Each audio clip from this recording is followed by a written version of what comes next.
What is up, everybody? It's your boy Al Pal. I hope everyone is doing fantastic. So, today I thought we would kind of wrap up the discussion on WandaVision. I want to touch base on those last couple of videos I put out regarding the series, and then just kind of give you my final thoughts on the series overall. So, let's not waste any time, right? Let's get right to it, ladies and gentlemen.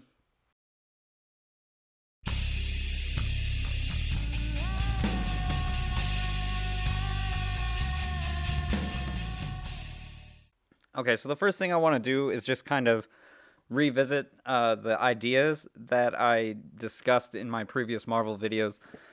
So let's just jump right in with the Agatha one. In that video, and I'll put a link to both in my description below, just in case you want to check those out. But in my Agatha video, I talked about the possibility of her being a red herring and not being a red herring. So really what it boiled down to was that we only had 2 episodes left. And so my main push for why she wouldn't be a red herring is because it's 2 episodes, and for the most part, episodes have been 30 minutes. This last episode was probably like 45, anywhere from 40 to 45 minutes long, I guess. If we're counting the post-credit scenes, maybe 45 minutes. Doesn't matter. Like, it's just not enough time for us to shoehorn in a cosmic villain that requires a Sorcerer Supreme to deal with, right? So it makes sense as to why she wasn't.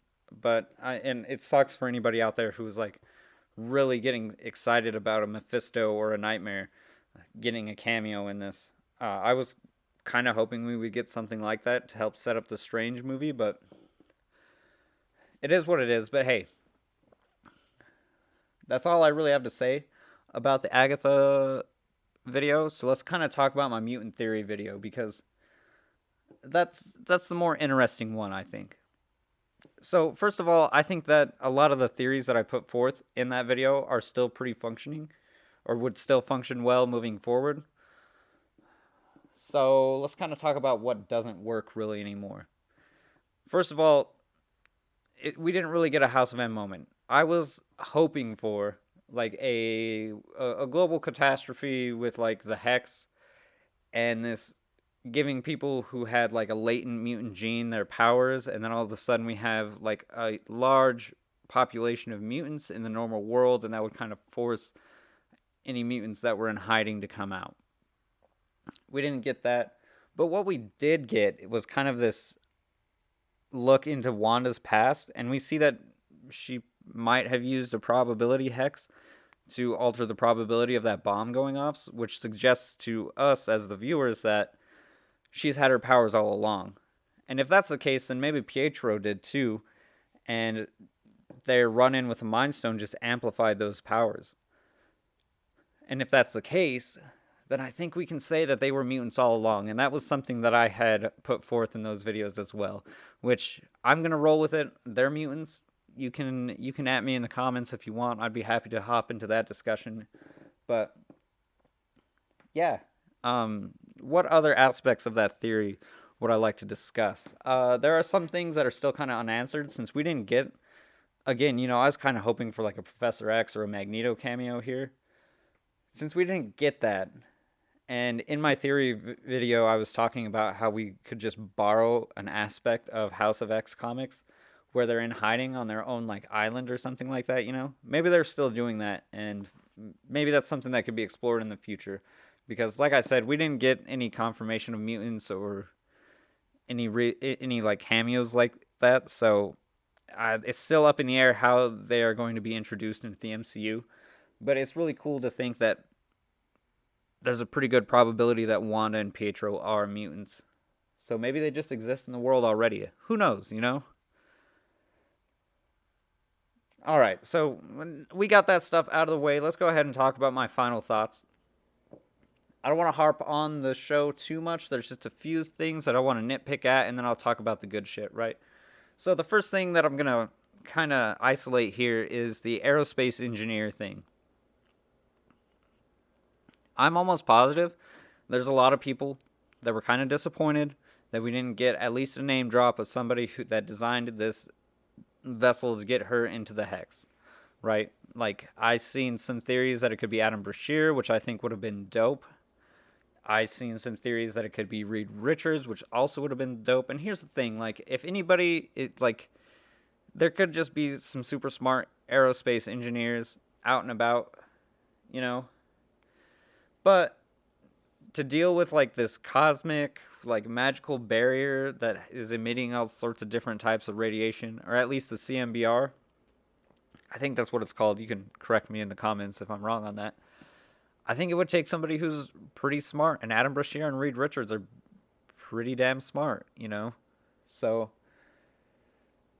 yeah, and Marvel's no stranger to doing like a name drop without like, without the intention of introducing them into the MCU for some time, right? If you think about Captain America: The Winter Soldier, we got a Doctor Strange name drop in that movie, and I can't say for sure how long after that we got Doctor Strange, but it was quite a while. Like I'm pretty sure it hadn't been announced yet, but yeah, like just a name drop.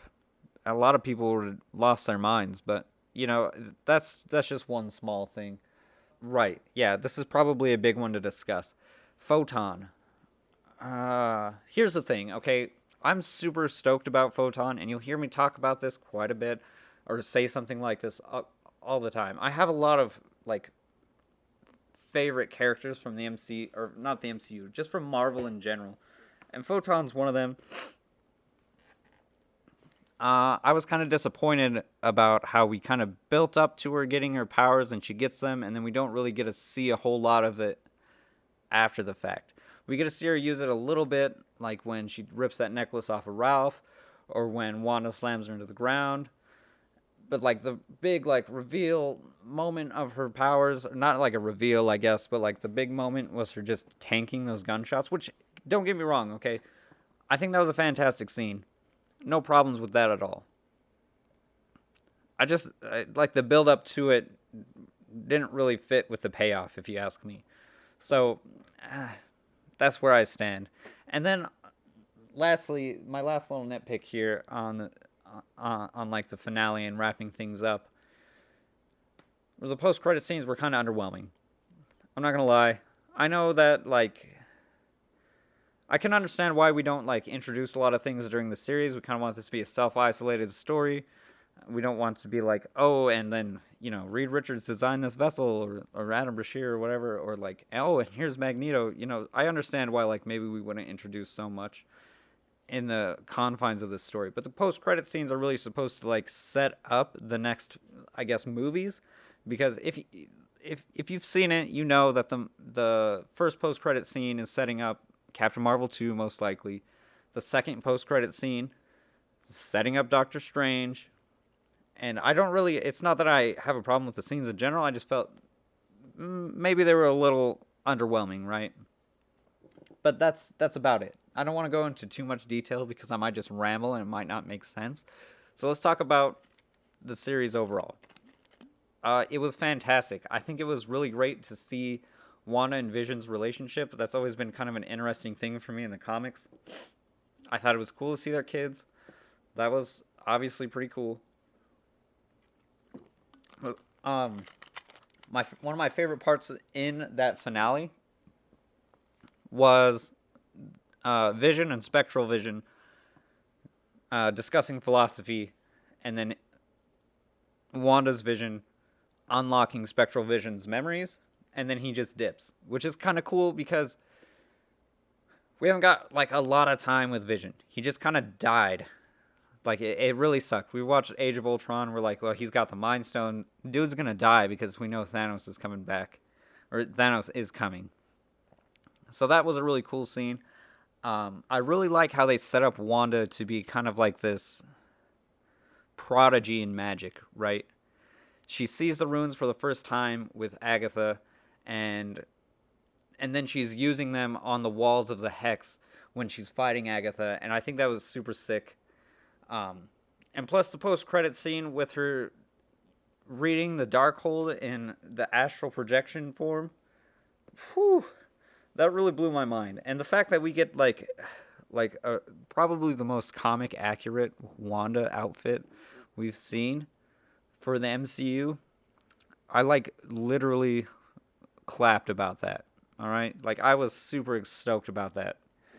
That headpiece is just kind of, it's like, it's iconic, right? Anyway, I'm super stoked. It was a good series. I know I had probably a lot more to say about like my nitpicking stuff than I did anything else, but I don't know. There's just too much good stuff in the series for me to like cover it all and have this be a decent length, right? So that's what I'm gonna say. I thought it was great. I had a fun time watching it. Were there some disappointments? Absolutely.